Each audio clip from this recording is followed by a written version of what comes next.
18h-19h, du lundi au vendredi, parlons-en avec Jérôme en direct sur Radio Topside. On en parle en direct de la fête du printemps et de la nature qui se passera au Broc le 11 et 12 mai prochain avec notre invité, et pas des moindres, Jackie de Timberman, notre invité ce soir sur Radio Topside dans l'émission Parlons-en de l'association Les Jardins Déméter, association présidée par Sandrine Richard, que l'on salue.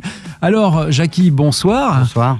Deuxième saison où on te retrouve dans les studios de Radio Topside pour représenter et présenter cette deuxième édition du non pas du salon, mais on pourrait presque dire ça parce qu'il y a une grosse exposition. C'est en plein air, donc c'est pas un salon forcément.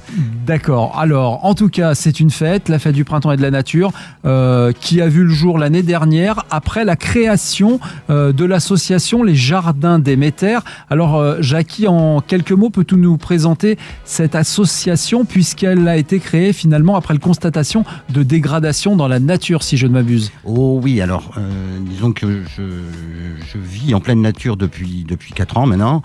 Et je constate une dégradation de plus en plus importante, une déperdition phénoménale, presque plus d'insectes, il y a de moins en moins d'oiseaux, et tout va en suivant, quoi. Donc ça devient infernal.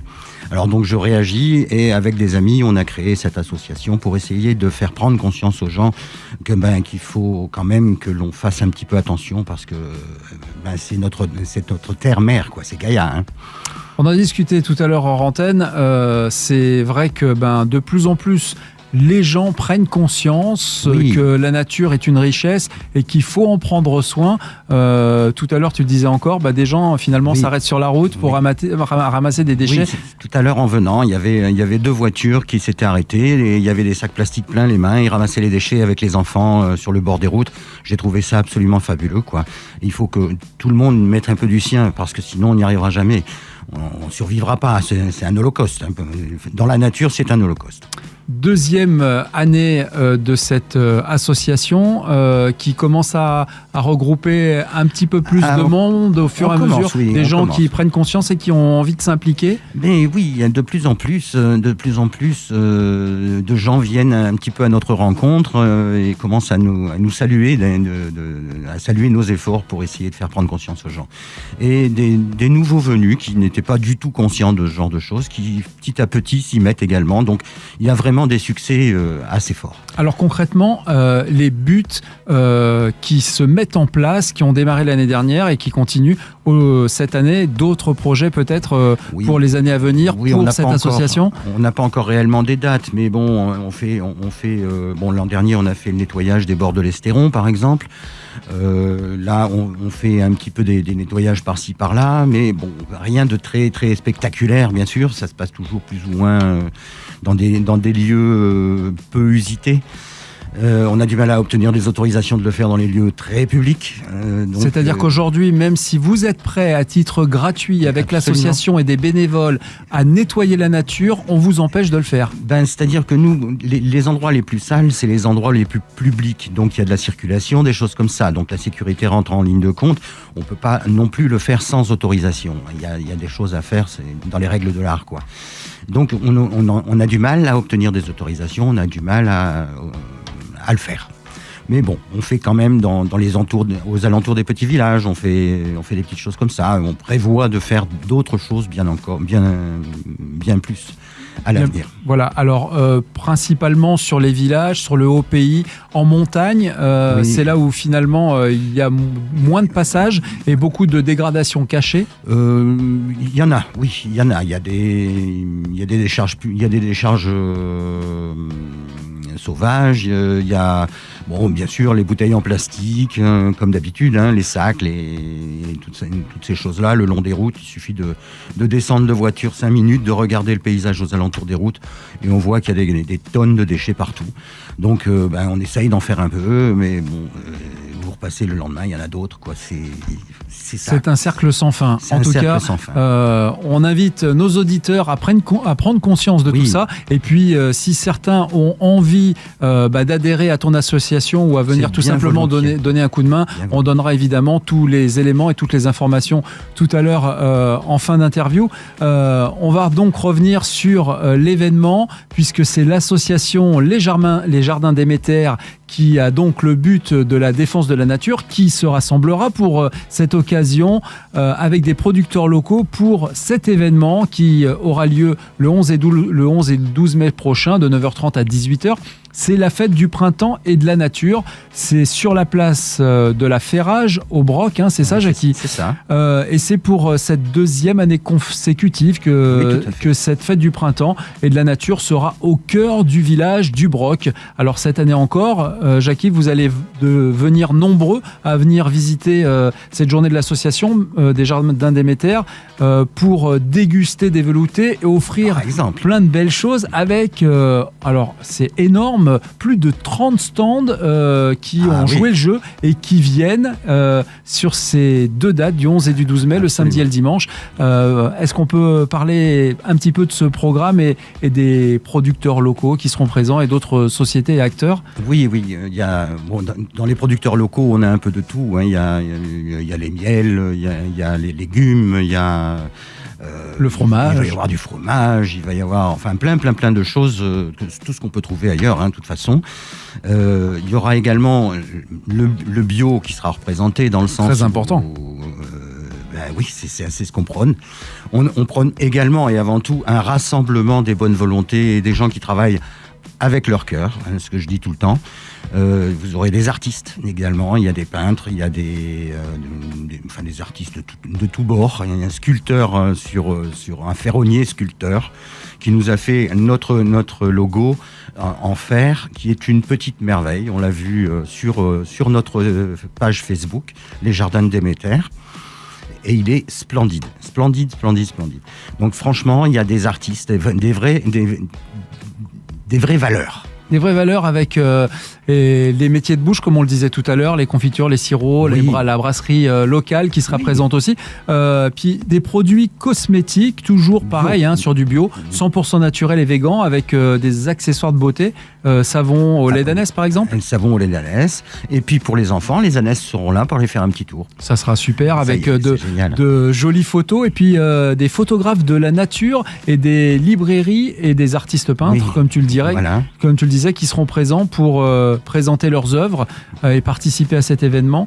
Nombreuses animations avec beaucoup d'autres stands. On parle des ateliers de recyclage de tissus. Oui, il y aura 2 personnes qui en ont fait leur métier et qui recyclent des tissus. Il y a notamment une maîtresse d'école qui s'est lancée dans la fabrication de briquettes en papier recyclé et qui fait des meubles avec. Donc elle sera présente le dimanche. Le samedi, elle peut pas, mais le dimanche, elle sera présente pour nous montrer aux enfants comment bricoler avec du papier récupéré et des choses comme ça. Donc, il y a vraiment énormément de petites choses de prévues, quoi. Avec de la transmission de pratiques écologiques dans le domaine de l'habitat et de l'énergie, de l'eau et du paysage. Ça se passera uniquement samedi. Oui. Y a, je crois, des conférences aussi qui seront, il y aura des conférences qui seront disponibles samedi, dimanche. Voilà, sur la géobiologie, je crois. Oui. Géobiologie, l'électroculture, il y aura également... la magie des pierres. La magie des pierres, bien entendu, la lithothérapie, qui aura, lui, un stand absolument merveilleux, puisqu'on va pouvoir découvrir des quantités astronomiques de pierres semi-précieuses, puisqu'elles sont magnifiques. Il y en a d'ailleurs des fabuleuses. Et il y aura également un exposant qui fait les épices du monde, donc c'est riche en couleurs, en odeurs et en saveurs. Donc c'est très très intéressant également, c'est vraiment de toute beauté. Des thérapeutes qui seront présents aussi. Qui étaient déjà là l'année dernière. Voilà, avec notamment notre amie et partenaire Delphine Lorenzi qui sera présente. Non, elle sera pas là cette année. Oh, quel dommage. Elle n'est pas là cette année malheureusement. D'accord. Et non, il y a d'autres personnes. Delphine que l'on salue. Bien entendu. Il lui fait un gros bisou. Les massages ayurvédiques, la psychoénergie, il y a plein de choses à découvrir. Les massages thaï, la réflexologie, la gymnastique énergétique. Il y a une iridologue, il y a un chromatologue, il y a vraiment toutes les médecines parallèles, je dirais. Hein. Les thérapeutes et les soins alternatifs à découvrir aussi sur ces 2 jours. Les conférences, on l'a dit, et puis des ateliers qui vont vous intéresser, mesdames et messieurs. Des ateliers concernant la perte de poids et l'arrêt du tabac. Oui. Ça fait partie aussi de la nature. C'est préserver la nature, mais la nature de soi aussi. C'est sa propre nature.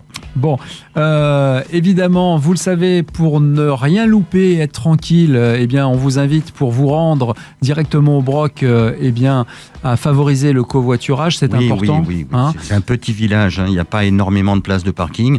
On a rendu des voies en sens unique de manière à pouvoir se stationner sur de grandes longueurs.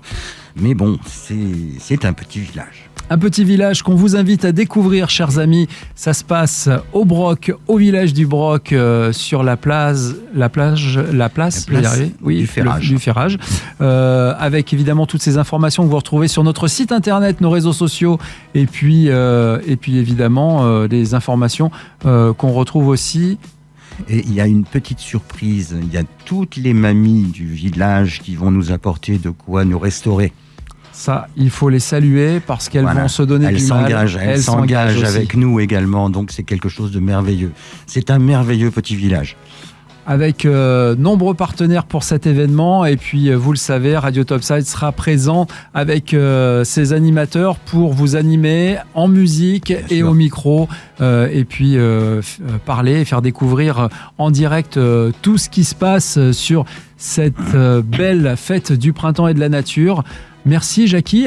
Mais de rien. Et on te souhaite que le temps soit favorable. En tout cas, on croise les doigts parce que pour l'instant, il devrait être au rendez-vous. C'est la première chose que j'ai commandée. Voilà, le soleil au rendez-vous. Et puis, 2 belles journées. Si vous n'avez pas le temps de profiter, évidemment, de tout voir le samedi, vous pourrez revenir le dimanche. Sans problème. À partir de 9h30 et ce jusqu'à 18h.